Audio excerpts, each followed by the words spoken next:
Happy Monday, everybody. Welcome back from the holidays. I'm Joe Swarner. I'm an associate game designer on State of Decay 2 and your host today. And we are going to be talking about the PTR feedback.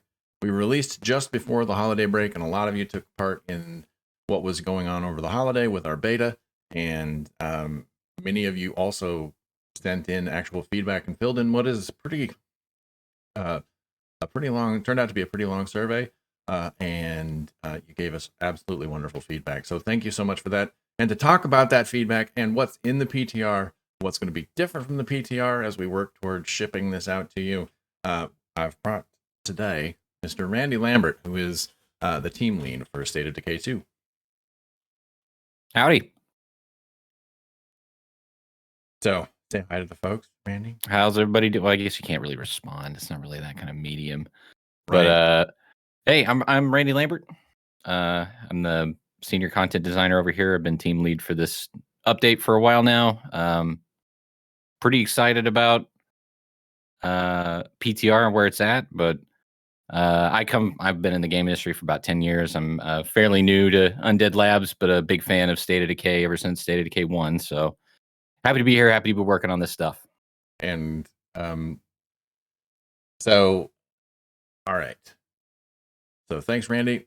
We are just going to get straight into gameplay, and we're going to get straight into talking about the wonderful feedback that we got. Yeah, it was pretty staggering. I've had a lot of PTR builds on a lot of different titles in my time, and this is by far probably the most, I don't want to say usable, but constructive feedback. Even the negative feedback of like, I hated everything you guys did, was extremely helpful and detailed. That survey was long, and I'm impressed that a lot of people got all the way through it and were as lucid as they were. So I just wanted to say thanks, heads up to everybody who took time out and played the PTR and then filled out that wonderful survey. And or if you just made YouTube videos or content, we've also been checking all of those. So everybody who gave feedback on this has been very helpful so far. Thank you, everybody. In the chat, it says what is PTR? So if you wanted to explain that. Public Test Realm. So we pushed a build of some changes that we're going to be pushing to the live game to everybody onto a small sub realm that you can access on Steam and stuff. If you ever want to, it's kind of like a public beta test where you get to check stuff out before it's really ready. It's a little peek behind the curtains, and if you want to help, kind of give us feedback and let us know what you're thinking while we're still working on a feature, that's probably the best way to do it. Yeah, and somebody in the, what was it? Oh, $4. And he said that the State of Decay community is like one of the sanest that he knows of. It is weird given what Joe's doing on screen right now, but smashing zombies. Yes. Yeah, there is something really wonderful about this community. I'm pretty glad that you guys are all so helpful. Yeah, and so one of the reasons that we go into the PTR is so that we can solicit feedback from our players as we're working on it, right? Like that's basically what our public test realm is for. Is to, there are a lot of live service games that have PTRs, and that's generally how some of them use it for feedback, some of them use it for sort of like sanity checks, like for how stable the game is and everything. And in this case, we were trying to use it mostly for getting some feedback on a feature that's still on you to come back from this one. So what were some of the things that really stood out to us is, one, just how positive and constructive the feedback was in general. Two, how overwhelmingly y'all agree that that the current state, even as it is on PTR, is an upgrade over our current infestation system. And so thank you so much for the feedback. That said, there were some very clear standouts in terms of things we still need to be working on and that we are planning to address. Absolutely. We knew going into PTR that there was some areas that are we're going to generate a lot of feedback just based on the fact that we didn't have time to address them fully or get them into a state that we thought would be, what we'd want for live. We tried to caveat as many of those as we could. Our producer Luke put together a really good template for the PTR players. Really, what we were looking for with this one was, because I don't know if everybody knows, we had a previous PTR of this update a while back. We really got a lot of feedback saying that it's interesting, but it feels kind of like a chore, or it felt like extra work. It didn't really feel dynamic or organic, or the connections between things didn't really make a lot of sense. So we really tried to hit as many of those as we possibly could, just so that people felt like the previous round of feedback was addressed and that they were heard. We know that there's a couple of things that we still need to fix up before we hit live. And luckily, a lot of you queued in on exactly what we were already thinking, which is also definitely helpful because that lets us know we're on the right track. So I don't think there were any curveballs. There was no feedback that just kind of threw us for a loop or anything. It all just seemed like things that we knew and had identified ourselves. So it's really just confirmation that we're heading in the right direction, and I'm pretty stoked about where we're going from here. Well, and one of the things that we were talking about pretty regularly in our meetings was, especially leading up to the PTR, is getting minimal function out there so that we can just get some feedback. And so a lot of these things, like the right now we've got defensive landmines right here on this outpost that I'm at, active. Shit, they're in real trouble. They're a little overpowered right now, and we knew that going in. We're like, hey, it doubles the size of the safe zone. Everything that comes in dies. Yeah, I think the problem titanium teddy bears that I just tend to talk too much. Anyway, but they tend to it doubles the size. It kills everything that comes in except for armored zombies, which was a bug. However, things that we are working.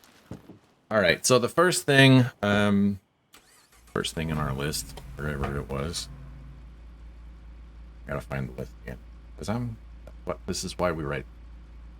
The mid to late game pacing. That was a big players. That was a big one that players just kind of didn't really like in the PTR. Essentially, if you get to a certain point. In terms of killing the plague hearts, which is about 50% or so, then the game kind of speeds you up to try to get through the rest of these hearts because they start waking up. So if you haven't paid attention to the PTR recently, there are now dormant plague hearts. They do nothing until you wake them up. But once you wake them up, they create all of these happy little infestations. Now, these infestations are trying to crawl their way toward what they perceive to be the threat, which is you.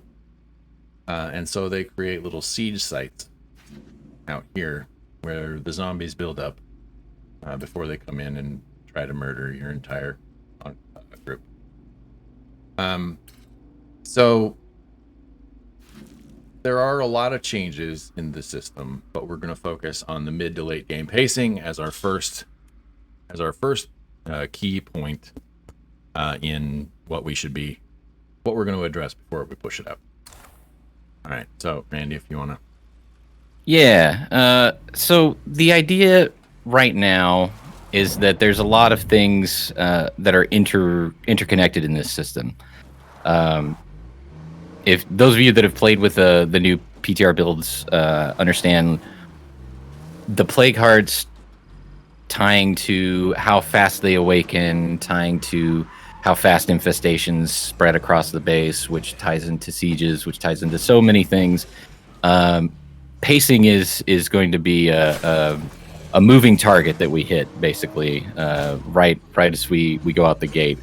But we recognize that was going to be a big issue for people in PTR, just because where it is currently. The mid to late game pacing, it's almost entirely based on how your early game pacing is right now, and that's kind of what we want to divorce. I'm here. That it feels more like separate phases of things. So mid game is definitely, we want you to be engaging more with plague hearts and going to plague territory more. You're certainly, by late game, you're going to want to explore the bulk majority of your map, and we want to make sure that you're not really completely stopping that normal sense of progression to deal with infestations now, or to deal with plague hearts, or to really change that too much. But it's like I said, it's a very, very tricky thing to balance. So I think what we're doing right now is we're targeting a lot of the early game spread stuff to make mid to late game a bit more relaxing and more not easier, but more in your control, let's say. Whereas I think we're removing some of the things that kind of just escalate things. But I think we're going to talk about plague heart triggers a little bit later. But yeah, pacing's just a difficult one when it's this integrated of a system. Yeah. And so we're slowing it down a little bit in the early game, then to try to address some of the mid to late game stuff, and then we're going to talk about specific triggers later on. And we're hoping that eventually that mid to late game pacing picks up as well, once people understand all the other things that you can do to tackle infestations, once outpost defenses and radio calls and all the, some of the stuff that we're going to be adding in. When you see the full palette of paints that you can paint with, we're hoping that it suddenly becomes much more open just based on that alone. And then our pacing adjustments just make it easier for you to grab and use whichever parts of the system you want. I appear to have opened up a plague heart in my least. You sure did. I ran over some zombies. So let's see. We're gonna be talking about vehicle stuff. Yeah. I mean, I guess we can talk about that. We actually just found out today. There was somebody. Speaking of PTR feedback, somebody in the PTR, and I'm not sure who it was. But thank you so much to whoever it was. You called it out on Discord as well. But apparently vehicle kills were counting for twice.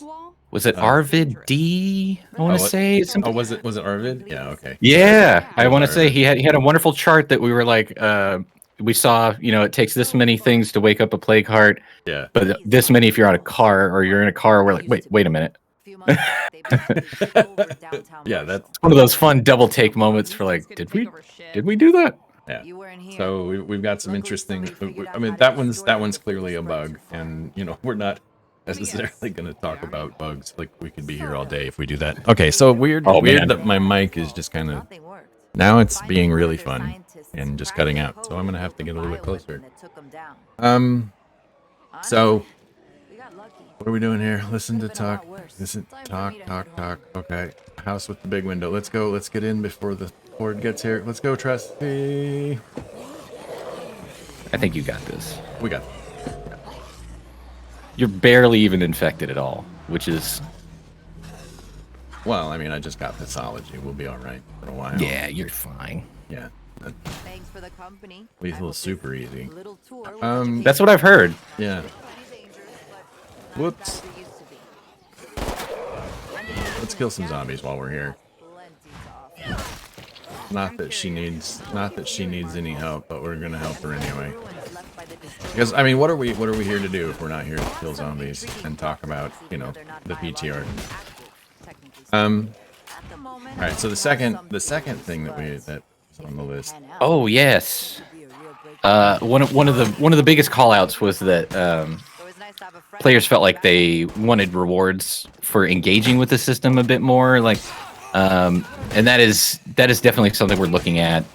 We kind of designed the stick before we designed the carrot, and we wanted a lot of feedback on the stick, right? But we do recognize that there does need to be a carrot. So everybody who gave us the feedback that they wish that they could get, while engaging with this new system, that they wish that they could get some of the parts or resources necessary to use some of the new outpost defenses or radio calls, etc.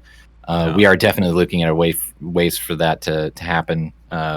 I don't want to share anything too explicit because we have some neat ideas in the hopper that I'm very excited about. Yeah, and hopefully we get to see them all. So let's see, I've still only got 2 siege sites, so a siege could theoretically trigger at any moment. And that's one of the things that we were talking about in terms of like surfacing what you can do. I was kind of caught off guard at how many people didn't open their radio menu. I was watching a lot of streams over the break, and it's just like it's just not. Apparently, that's just not intuitive for a lot of players. One of the things that we were playing around with is this thing right here. So if you go open your radio menu, open Infestations, you can take out Infestations just by using a radio call, and it sends somebody from your community out into the world to destroy it. Like, which is nice. Yeah.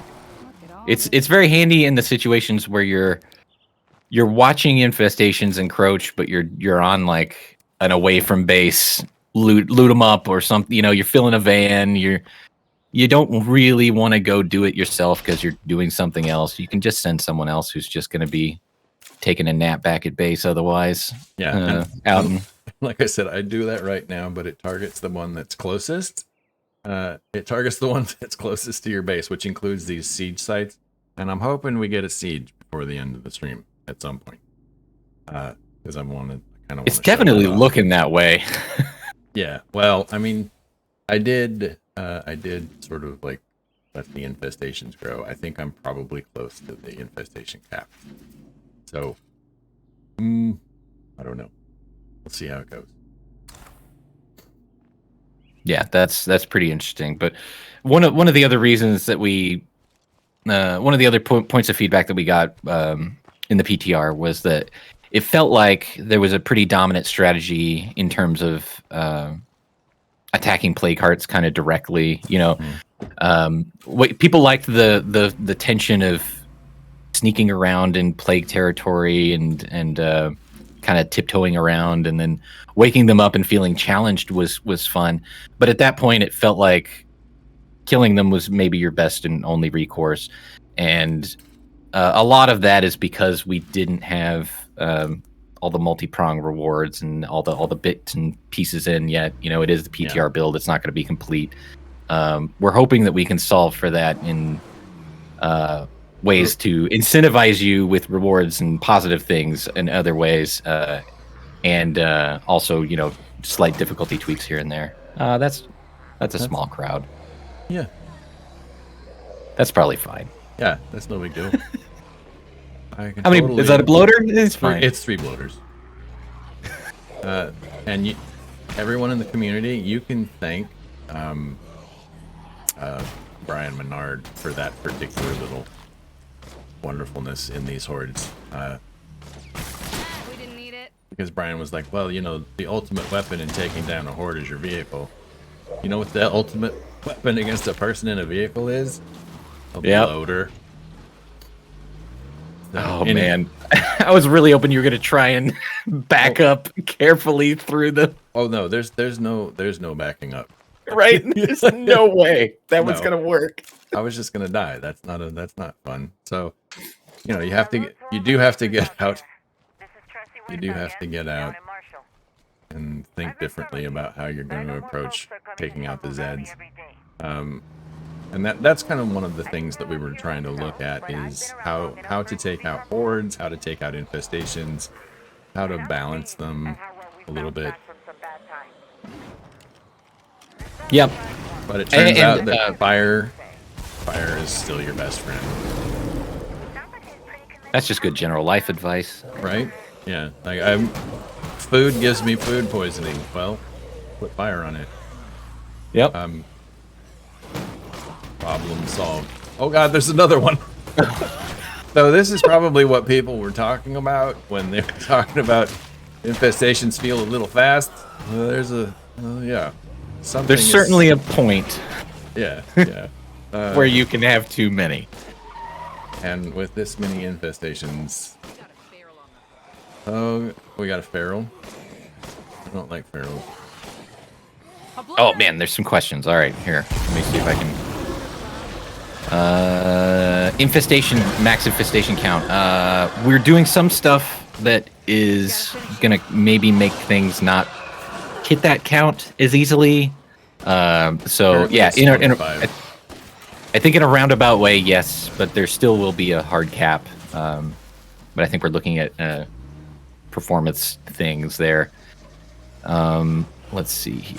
There was another one. Saying Sonny, yep. Not feel like they want to have to take out play cards. Yes. Part of that is rewarding other parts of the system to where, and again, we have several ideas, so I don't want to be too exact here and promise anything or get too detailed before we kick all the tires, but kind of like tying some rewards to dealing with infestations first or things other than just skipping directly to the play card, so that you kind of more incentivized to breadcrumb your way to the play card as opposed to just immediately running straight to it and killing it or something Like this. Yes, we do recognize that is kind of the way that the system incentivizes you to play right now, and what we want to do is add other incentives to do it in different ways. Oh, but we also siege, want to as leave this as a there's a siege, but we do want to leave the option there for people who just the second they wake up a play card, you just want to, no matter how hard it is to rush it and just take it out. That's what you want to do. Sure, we want to make sure that we don't want one strategy to be completely dominant, but we also don't want to remove people's strategies and make it feel like that's not a valid way to tackle the system. Right. And we want minor tweaks to the way that people play. Like if you look at a lot of games, there's sort of like there's always a change, from different times to a different time to sort of pay attention and to how your build is going to be, and whether it's frost or fire is stronger or whatever, whatever game you happen to be playing. And so, we were taking a look at like what we need to do to improve infestations in the siege experience. So infestations, I think one of the big things that we were looking at is like how challenging each one is to take out. There are defenders. You'll notice that the defenders there are now like juggernauts and ferals and bloaters on top of the screamers and the regular zombies. Like it's pretty insane. All right, so this is gonna take a while just because like if we wait for them to come to base, I don't want to go driving because my gate will blow up. But we'll go up here while we talk about this. Oh, I have a survivor that has blood plague. That's bad. She's gonna come out. I want to fight. It always feels like such a waste to use ammo on targets that are technically already dead. Okay. Let's hear her up. Hey, come on. That's probably a good idea. Oh, saw a random question. Be another patch to PTR before full release? Probably not. I believe we're just gonna button this up and get it out to you guys, and make adjustments after that based on Probably. Okay then. non-PTR passes. Get to it. But yeah, I do think, and I see people saying that we want to make sure that you're not forced to play a certain way at higher difficulties. One of the things that we not to pull from our list, but one of the things that we were looking at was how sensitively plague hearts wake up. Because one of the things we did want to leave as an option for people is if you are stealthy in plague territory, we want you to be able to basically play the game the way it was originally, where you don't really have to worry too much about infestations. It's not really too big of a dynamic threat. It does require you to invest a little bit in being a little quieter than before, but if you want that experience of like, I just want to loot this map bone dry and not have to counterplay until I'm ready to go take on the plague hearts, because I know that was a valid way to play before. And we want to maintain that as much as possible. But also, you know, once you tick these things off, that it does become more of a dynamic threat, more of a map wide thing that's just kind of going to grow and be pruned back and grow and be pruned back until you eventually just move into late game and tackle all the plague hearts and wrap up the blood plague. So as we're closing in, apparently we had a severity 3 infestation and a severity 2 infestation. One horde has separated itself from the severity 3 infestation, which takes it down to 2, and we've got just a small wave for the first wave of the siege coming in. So probably nothing I really need to worry about, and I'm already going to be at home, so that'll be a ton of fun. All right, so back into some of these questions while we're in here. What are the where are we at? Doink.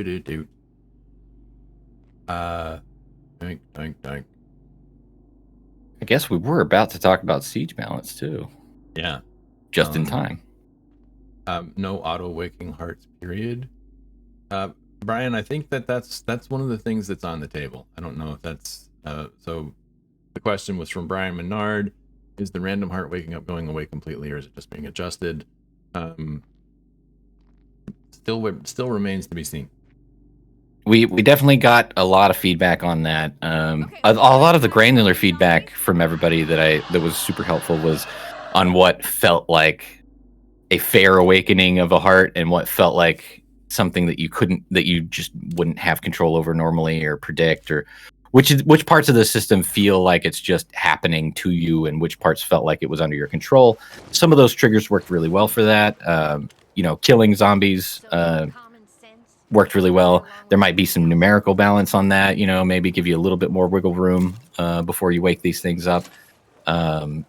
We're definitely looking at the whole dormant awake plague heart thing as its own specific point of balance to adjust for. But I am excited about. I love Conehead guy. I'm pretty excited to get this next version out to everybody because I think it'll be a lot more predictable, which is what we wanted. You want it to be dynamic and feel like it's actually, a threat. We definitely don't want you to be able to completely ignore the entire thing until, the complete end of the game. Right. But there is a middle ground. We definitely want to make sure that you feel like you have agency over your own map and your own sessions and your own strategies. So definitely that's probably one area where we're the most focused. We're having the most conversations as a team. I think everyone is highly invested in making sure that there are a multitude of strategies available to the player at any given time on any difficulty. We don't want lethal to feel like there's one optimal strategy that you have to follow. We don't want green to feel like that either, or that they can completely ignore everything. We want everybody to feel like no matter what difficulty you're playing on, that this update has increased the cool things that you can do while keeping the thing that you love doing already reasonably under your control. And in terms of like, are we on to Plague Heart Awakening yet? Have we moved on to that? I don't know. Anyway, yeah, most we talked about them. Most of the questions are already around Plague Heart Awakening. Anyway, as that's the cap. What are the biggest feedback critiques for lethal versus other difficulties? One of the challenges. I'll say this before I toss it over to Randy. One of the challenges with a PTR, with the PTR, is that a lot of our feedback comes from lethal players, and so I'm not sure exactly what the spread is in terms of like percentages, but it was. I can check it out right now. I believe last time I checked, it was somewhere in the ballpark of like 56% lethal players on PTR, which is definitely not indicative of the breakdown for live. I don't believe. No, lethal is something like 5% maybe. Yeah. So the PTR data is the feedback is definitely skewed in the favor of lethal players. The things that we look to avoid are, when we construct the system for multiple difficulties, we're always keeping an eye on making sure lethal players are challenged enough. They want that. What is the cyborg ninja from Metal Gear Solid?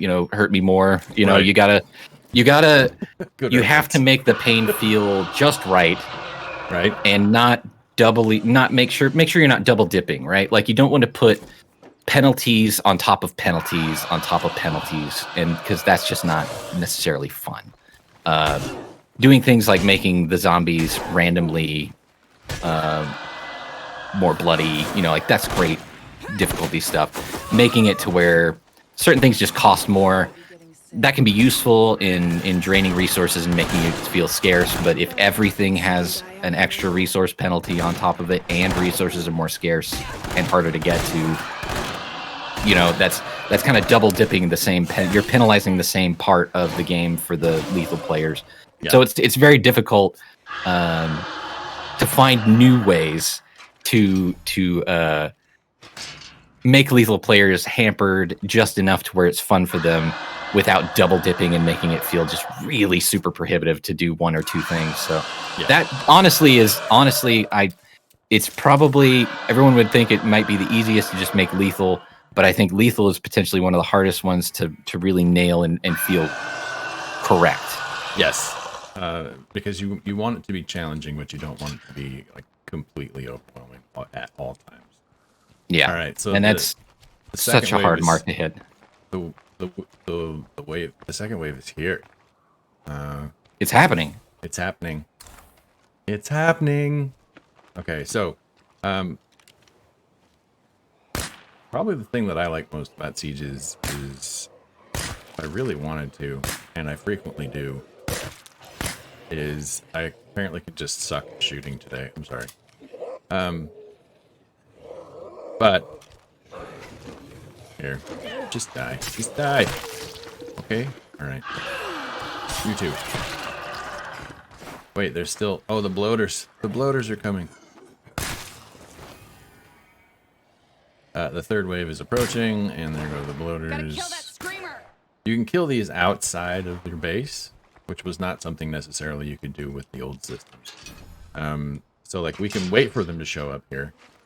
Or I could go out and I could engage them out here in the field. So we've got the final, what looks to be the final wave. Although this might be an interesting edge case that we just ran into, because this one got reinforced while it was still sending out boards. Oh, yep.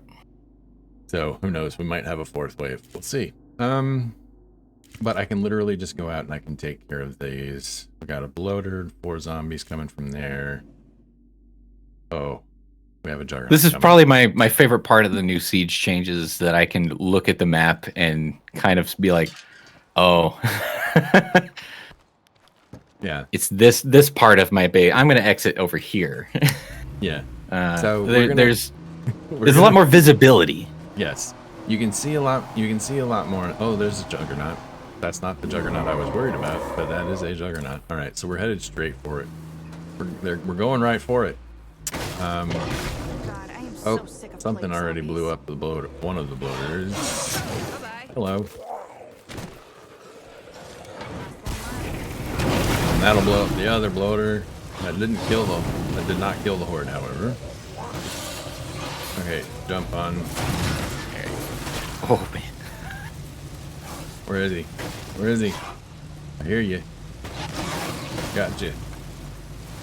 Okay, so that's one horde down. Now, if I really wanted to, and I do, I also could go down here.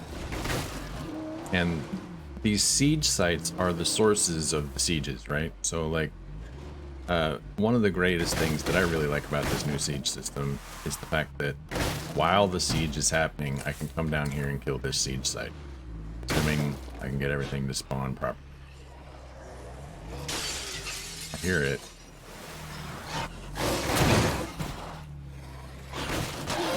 Dead. Good. More dead. More good. If I was a capable person, I'd probably just get out, find the screamer, and call it good. But I don't want to be capable right now. I Apparently, feel like your favorite weapon is car. it is back of car specifically, Back of car, where it's strong, right? where it's thick. Smells nasty. Where it's Yeah, strong, no, where it's it's- thick, and it doesn't destroy the engine. Oh, there it is. Just had to wait a minute. Infestation cleared. Done. Now I could have done that with all those other zombies around, but why? Why would I? Now we've only got one. We've only got the one horde to worry about as it comes in. We also have gotten rid of any future hordes that might be released from that particular site at our base. And now we're just waiting for the siege to finish. And the sieges are a perfect example of kind of ways that we wanted to give you multiple ways to tackle something. If you want to just go prune siege sites the second they appear, so that you never ever have to deal with sieges, you can definitely play that way. If you want to play and just ignore sieges like you did before, you still can. We're throwing in a new system that, you know, kind of simulates the siege when you're not present, and can roll some consequences for each wave, as opposed to just kind of at the end of a siege if you skip it. You can take out the hordes as they're, you know, massing outside of your base. You can wait for them to come into your base and take them out at choke points. You can use the new outpost defenses and actually put defenses near your base. Yeah, so You can prioritize bases, you know, and put a base way up in the corner that's really hard to siege. There's a lot of avenues for you to kind of determine your own, how do you want to deal with sieges. Man, you're getting right up on that juggernaut. You're so bold. Well, that's what happens when you have a 50 caliber rifle. Yeah, I mean, I feel like I need to expand my weapon usage. I tend to stick with just automatic rifles just because Oh, no. But man, yeah, Yo. constantly staggering. Yeah, goodbye feral. But hello, other ferals. Yeah, wow. Right. I made a bunch of noise, but that's the problem, is we made a bunch of noise. And that's one of the reasons why you'll see the screamers. They will gather at the edge of the base. And then they'll just scream. And oh god. Oh, it's the infinite ferals. Oh no, it's the thing. Okay. Now, this one, not only did we get a siege, but we also get We got the king daddy of sieges. it's infinite ferals, everybody. We're in It trouble. is. No, Joe, I think you can do it. No, I can't, because they're just gonna keep going. Like Joe, I believe in you. I believe that one Joe can beat an infinite number of blood ferals. I think that's. I don't think I can. Look at this. I think you got it. I'm believing in you. I don't got this. Just look at them. Nah, I believe in you, man. Come on. No, we're gonna One or die. two good shots. One or two good We're shots. just I think gonna you got die. this. Look at this. Okay, we are. All right, we're gonna exit the main menu just because. Now, I don't know if this. No, is, I don't know if this is in the. I don't, This is why we PTR things. This is exactly why we don't go straight to live. and the funny thing was, for me, I was the one who put those numbers in there that made that happen. Joe So- did this to himself. Yeah. He did. All right. So, yeah, yes, yeah. Somebody in chat was like, "That's a glitch, right?" And I was like, "Yeah, that's definitely a bug." So anyway, it was my whole idea was that it would be like each one would give you like 0 ferals, with a possibility of giving you 1. So that like each one of those hordes would give you 1. The problem was once that was calculated, once that was calculated, it And I'm out. what it meant was you would get anywhere between 0 and 255. Yep. One of those fun number overflow issues. I guess underflow. But yeah, no, that is a frequent game dev problem, is wondering how high does this variable go, or how low does this variable go, and then oops. Oops, all ferals. It goes real far. It goes real far. So anyway, we emptied these out. Sorry for save scumming on the, That won't happen. Yeah, I won't do that. That won't happen on live. You will not get a fountain of blood ferals. Right. Oops, all ferals. But anyway, so that's yeah. That was okay. I'm gonna be giggling about that for a while, so I hope nothing serious happens in the middle of gameplay. Also, I should probably check our stream notes. So Plague Heart Wakening triggers. We got a good look there at siege balance. Balance in that we don't want an unending fountain of ferals. Yeah. So yeah, we're working on that. In fact, I'm actively working on that right now, specifically on lethal. So we'll have to see where it goes. We fixed the issue where you're gonna get those infinite ferals, but outpost defenses, we're gonna be doing some things to double check those. Like if you really don't want to deal with these, you can get infestation. You can get. So one of the things that I worked really hard on with this community over the holidays was to try to prove to people that you can, with what we've got here, contain the plague. So like if I wanted to live with a bunch of plague hearts down here, even if they are awake, I can cut them off by just having a couple of strategic outposts. One here at the Bronto gas, and then one over here at the utility shed so that I can have water, because I'm playing without boons as well. And so basically just kind of when we're talking about those choke points, this is what Randy's talking about here, is just finding choke points on the map where you have good outposts. There are also, like, let's say you were over here. What's one that's really close to a cell tower?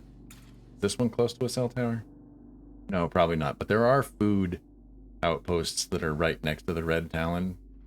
And so you just claim a food outpost that's right next to the Red Talon base, put defenses on it, and you will never have a siege again.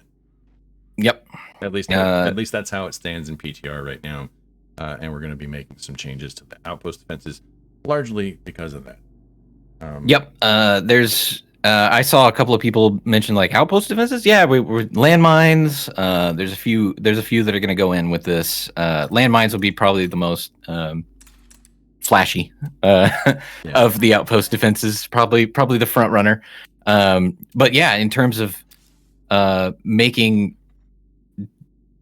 giving you more options, the landmines, am I frozen? Oh, it's because I keep doing that thing. It's because I was like, I'm smiling a lot. Well, that's okay. Hey, whatever. We need to. Oh god, and I accidentally closed that window instead of just minimizing it. I'm so good today. Hey, you're just shaking up from all those ferals. Who wouldn't be?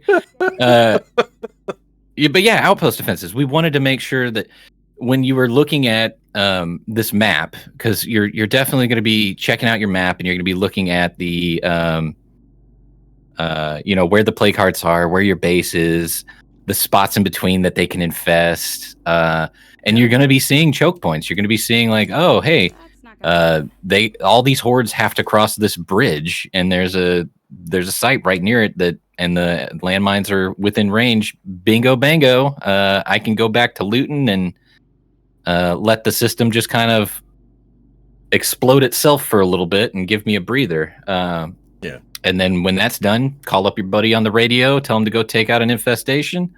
We want you to be able to not feel like you have to stop what you're doing and go deal with the system. We want you to be able to feel like if you plan a little bit or you react a little bit, you can keep it pruned and keep the blood plague kind of contained in certain areas. So we're definitely hoping players take advantage of stuff like that a lot more.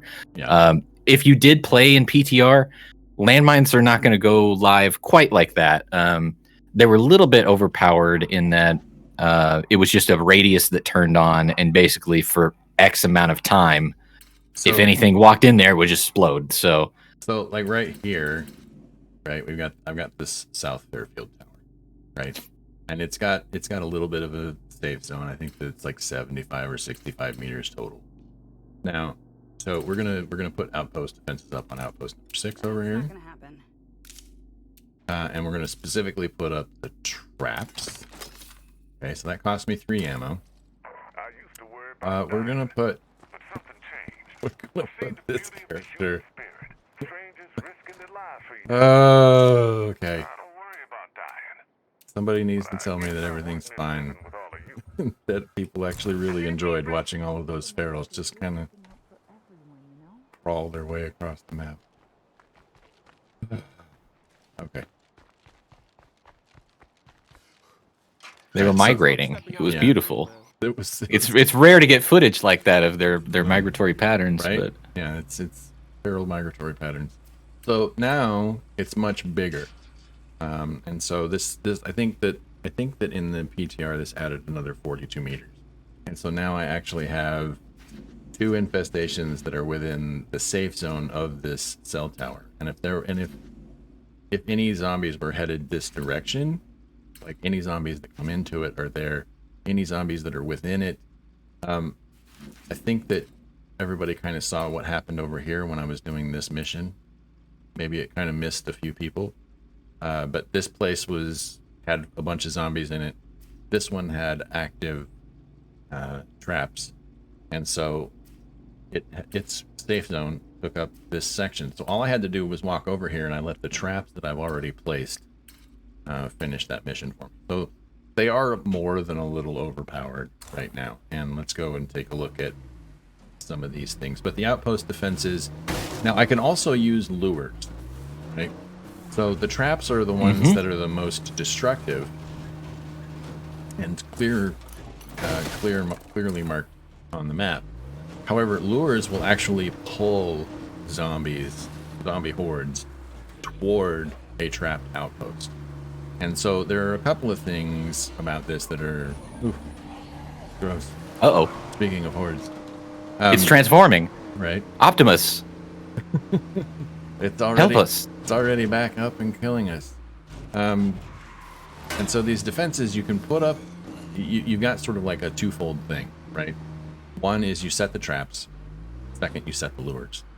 And then the zombies just keep coming. And at least on PTR, it's infinite, right? Or not infinite. You have like a window of time. And if you've got knowledge of munitions, it's like 2 days of in-game time. So like 3 hours, roughly. Okay, so we've got outpost defenses, right? From that outpost right there. We've got an infestation right here. You can hear stuff just going off. Hello? Are there any zombies in here? No, there aren't. Right? You'll notice that this is missing one key ingredient in the normal... Because it's within a safe zone, and even if they had spawned in, they all would have just exploded. And then very similar over here, right? You can hear the boom, boom, boom, boom, boom. They're incendiary and not so much explosive at the moment. Okay. We're working on the visual. There's going to be some changes to where it's a little bit less. This pretty much just lights them on fire. We want it to be more, like batching explosions and feeling like, they're actually stepping on things and tripping things and give it a little variance. There's a lot of fun plans for landmines. I think they're going to be really fun. I woke up with... They're fun already, but yeah, they could be funner. Funner? It's a word that I invented just now. No, I don't know that you invented it. Where? You couldn't even give me that? No. But, okay, where is it? Oh. I'm looking for the final. Plus, there's a border in here, and I don't want. I can hear it. Outpost defenses, since we did add a lot more freaks to your to this system overall. Well, I say we, but that was also Joe. Just loves adding freaks to everything. So we figured, hey, Outpost Defenses is a good time to add it, just so that you have extra measures against all the increased foot traffic of juggernauts and whatnot are out there. Well, and I didn't feel much compunction about whether or not, because you have different ways of taking out infestations.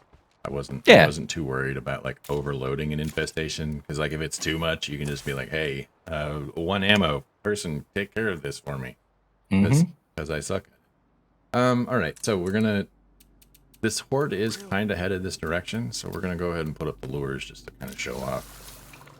So this horde is gonna come over here, hopefully. And as you can see, this is sort of like it's heading to an existing infestation. And instead of heading to the existing infestation, it's now going to try to cross this bridge and enter into our safe zone. It should just disappear. You should be able to watch the horde icon just kind of like just pop out of existence. And so we'll see. Every time I stare at this map menu for too long, I feel like I want to build a Plague Inc. view of a State of Decay map. Just there's so much fun to this. I don't know. A-Cup asked if the PTR is getting these adjustments now. This is live already. So and it's been live since mid-December. If you want to check it out, just check it out on Steam. La Coalition asks if there's a maximum amount of sieges for a day. I don't know if we have that on PTR right now. I mean, I literally just don't know. I don't know that there's an upward cap. I would say sieges are a bit more infrequent than they were when they were controlled by the mission system. So I don't know if you guys are super familiar with everything that we changed, but basically the old sieges were just a mission that was looking to fire when certain conditions were met. The goal was to just kind of punctuate your gameplay every once in a while with a siege that felt kind of random and stuff. But what we wanted to do was get some of the best zombie fiction moments are when you know that your base is slowly being overrun over the course of days, where you can see them coming and you see the horde marching. Everybody remembers the prison arc of Walking Dead, right, where they knew they were in trouble. And to get that kind of feeling in State of Decay 2 was a big goal for the siege revamp, of making sure that you saw the sieges coming from a long way away. From the minute you wake up the play cart, you know what their goal is. It is to get to your base and siege it. Right.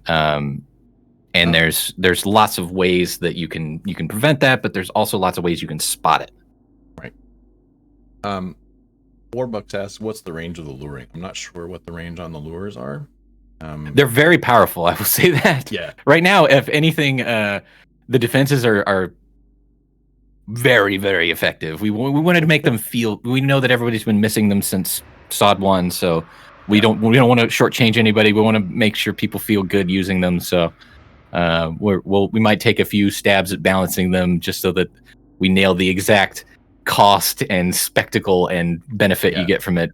But we are right now, I think they are erring on the side of being very powerful. Yeah. Haven device. So the little dot the dash line around there, that's the scouting range. And you'll notice that for those of you out there, the scouting range on your cell tower outposts is as large, if not larger, than maximum of base. I think it's larger. I don't think this is going to pull this horde out here, but any horde that comes by is going to be dragged into the safe zone. So Fairfield, if this heart starts sending anything out of Fairfield, it's definitely headed for the cell tower. Oh, there it is. Uh-oh. There they are. Yep. Here's the bug. It's the bug. What? Did you see that? I didn't see that. Our radio outpost has been infested.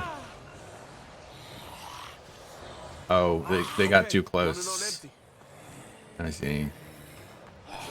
Radio outpost has been infested. Get out of my outpost.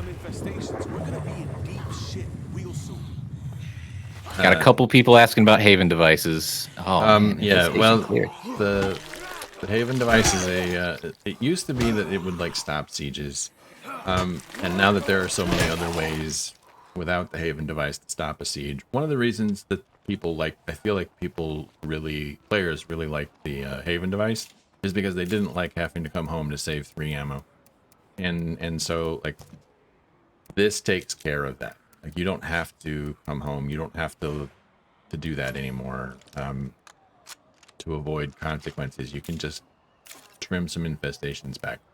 And one of the goals with this community was to see how many infestations I could get on my map.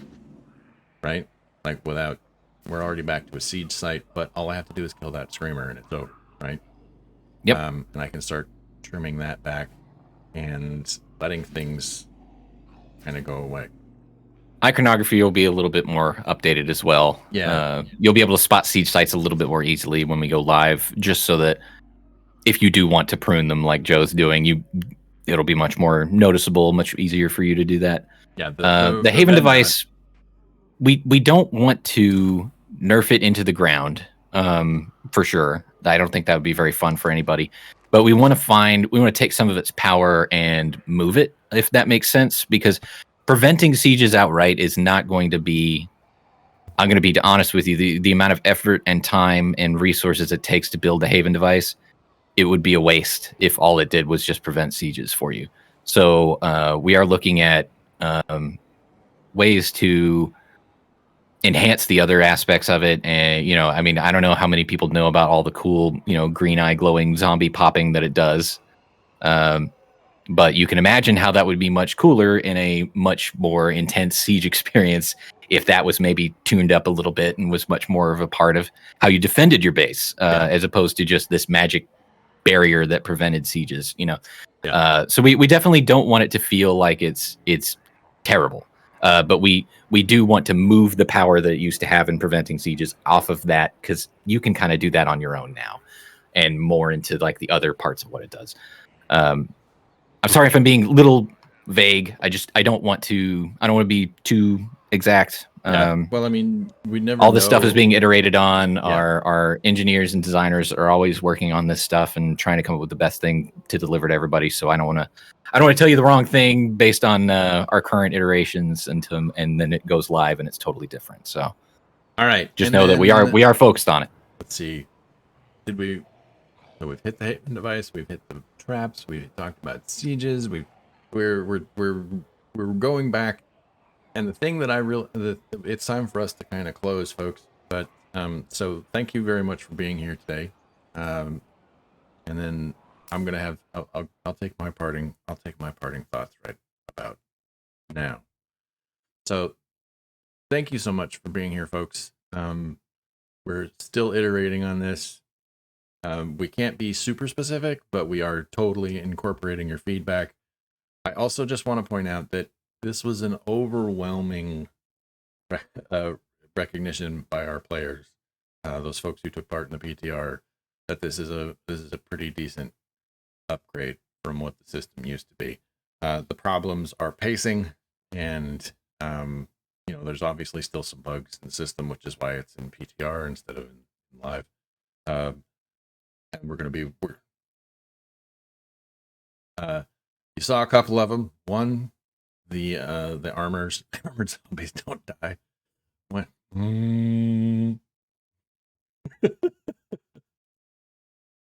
Right. And then what was the thing? Yeah, ferals don't. It's not going to be infinite anymore. Fix that. But the big thing is I'll stop adding bugs. But the big thing is we're trying to get this to you in a way that makes sense, where you can still have, as Doug Williams put it, punctuated stillness. And that's something that we talk about a lot, is punctuated stillness. That one of the things that people like about this game is that there are moments of respite, and right now in the PTR, especially in Lethal, there just isn't. You're pushed to the end so fast, and there's just not, even with all of the things that we've put in there, the system just kind of does overwhelm you. And we thank you for that feedback, and we're definitely working on it. So thank you for all of the positive stuff. And then Randy, I probably stole some points from Randy, but here we go. Randy, parting thoughts? Yeah, that was it. The feedback has been great. If you're making videos, if you're posting on Reddit, if you're filling out the survey information, we have a lot of dedicated channels making sure that we're grabbing all of that feedback. It really does help. And understand that we share a lot of your concerns as well, in terms of, we don't want lethal players to feel like they're being overly punished. We don't want anyone on any difficulty to feel like they're forced to play in one particular way. We want to have just as much carrot as stick eventually. So I hope that understanding our goals and has maybe eased some of the concerns some people may have had from PTR, but in general, yeah, I think it was like 96% of you answered yes. Does this feel like an upgrade? Even the people that had a lot of concerns or points of negative feedback, that they didn't enjoy this or that, that's also super helpful. So thank you all. This has been great. I'm super glad that this community is here and is this helpful and this engaged with State of Decay 2 as long as it's been out. Everyone seems diehard and ready to help out and keep the game going. So we'll keep working on it. And we don't know if we're going to be pushing anything out to the PTR, but stay tuned. We'll see. Randy, thank you again so much. I just want to say that there's a bunch of folks in chat who have expressed their appreciation for you being here and explaining. It's things. Mutual. And so thank you so much. And with that, it's time for the awkward.